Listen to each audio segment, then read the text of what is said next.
Once upon a time, in a colorful town in Japan, there was a fancy man named Run. He loved sipping tea from fancy cups, but he needed a super special teapot.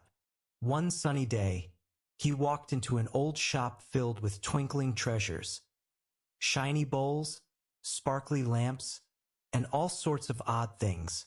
Run looked high and low until he spotted a shiny bronze teapot with swirly patterns.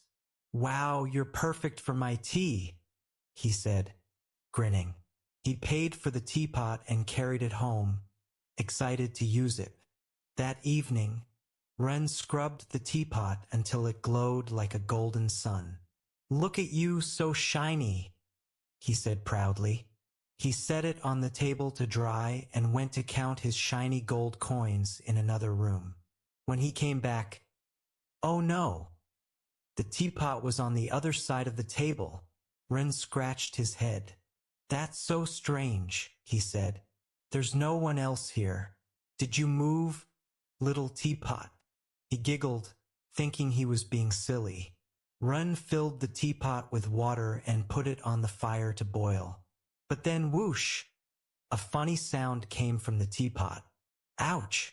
That's hot!" it squeaked. Ren blinked. "Huh? Teapots don't talk," he said. Then, pop!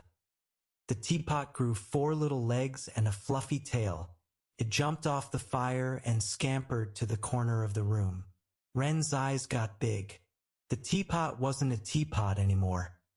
It was a kaito, a magical raccoon dog that could change shapes. Ren was super mad. "You tricked me," he shouted. "I wanted a teapot for tea, not a bouncy animal." He waved his arms and chased the kaito out the door.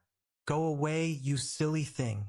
The poor kaito ran into the dark, chilly street, feeling sad and scared. All alone, the kaito hid behind some smelly trash cans and turned back into a teapot to stay safe. He shivered in the cold, wondering what to do. "I don't want to be alone forever," he thought. After a few days, he decided to hop back to the shop where Ren found him. It was a long, bumpy journey for a tiny teapot. He rolled down hills, hid in bushes, and took naps under trees to rest his little legs. One starry night, while napping by some bins in a quiet alley, a kind man named Akira walked by. He saw something shiny in the moonlight. "What's this?" he said, picking up the teapot. He turned it over and saw its pretty swirly patterns. "Oh, you're too pretty to be left here," Akira said. He tucked the teapot under his arm and took it home to his cozy house. At home, Akira washed the teapot until it sparkled like a jewel. "You're the prettiest teapot I've ever seen," he said, placing it on a special shelf. He went to bed, dreaming of drinking tea from his new treasure. But in the middle of the night, crash! Something fell. Akira jumped out of bed and turned on the light. There on the floor was the teapot, wiggling and giggling. It sprouted legs and a tail and turned into a kaito. "Whoa!" Akira said, laughing. "You're not just a teapot. You're a magical kaito." The kaito told Akira about Mean Run who chased him away. Akira's heart felt sad for the little creature. "Don't worry," he said kindly. "You can live with me and my kids. We'll be your family." The kaito was so happy. He bounced around the house, playing hide and seek with Akira's kids. They laughed as he turned from a teapot to a kaito and back again. Every evening, Akira came home from work, and they all ate yummy rice and soup together. The kaito told funny stories about his adventures, making everyone giggle. One night, the kaito had a big, sparkly idea. "Akira, you're so kind to me," he said. "I want to thank you. Let's make a show where I turn from a teapot into a kaito. People will love it." Akira clapped his hands. "That's a super idea," he said. They built a colorful stand outside their house with a big sign that said, "Come see the dancing teapot."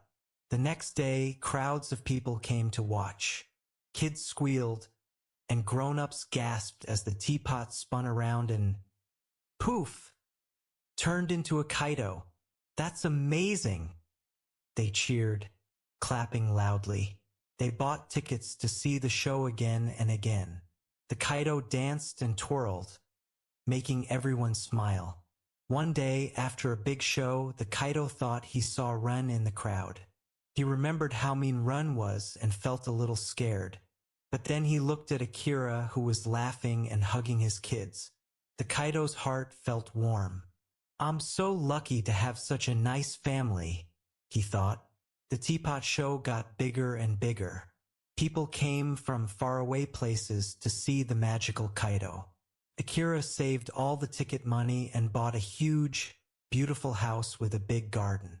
The kaito, Akira, and the kids moved in, laughing and playing every day. They sipped tea from a different teapot, of course, and told stories under the stars. The kaito was never lonely again, and he knew he'd found the best home ever.